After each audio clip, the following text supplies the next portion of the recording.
හයි පසන්නයස මගේ channel එකට ඔයගලන් ආදරයෙන් පිළිගන්නවා.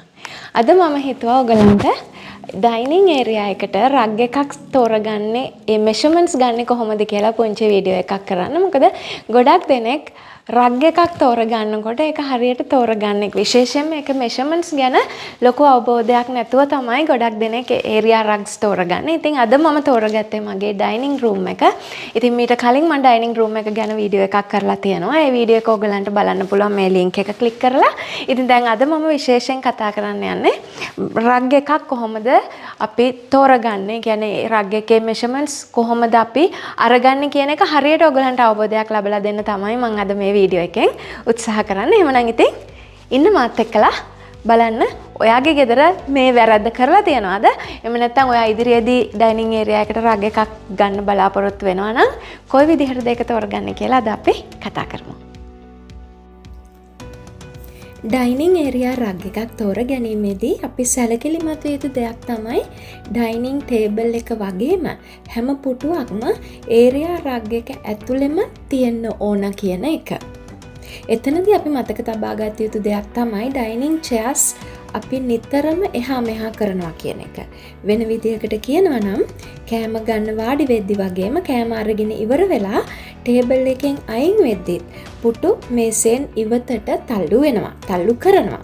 ඉතින් මම මෙතනදි කරන්නේ ඒ පුටු මේසෙන් ඉවතට තල්ලු විය හැකි උපරිම දුරට තල්ලු කරලා දිග අතට සහ හරස් අතට දිග මැන ගන්නවා. ඉතින් ඒ විදියට මැනගෙන මම ඕඩර් කරපු රග් එක තමයි මේ.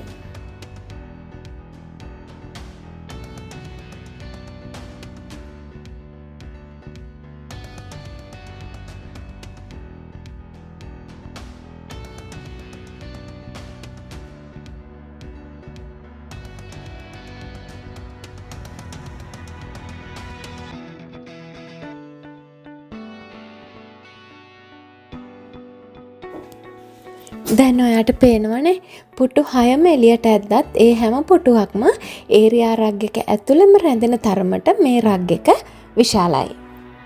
ඉන්ටීරියර් ඩෙකරේෂන්ස් ගැන කතා කරද්දී නැතුවම බැරි දෙයක් තමයි ඒරියා රග්ස් කියලා කියන්නේ.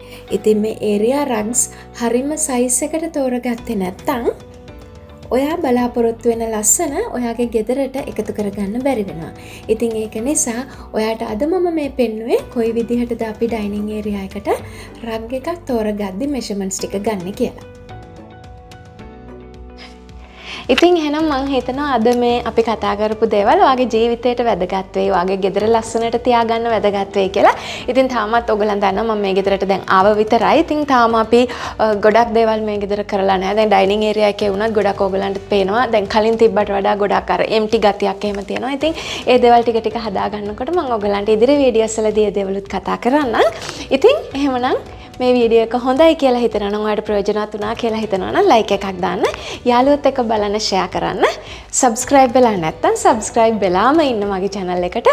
එහෙමනම් ඉතින් ඊළඟ වීඩියෝ එකෙන් මම ඔයගලන් හම්බෙන්න එනකන් ඔයගලන් පරිස්සමෙන් සතුටින් ඉන්න.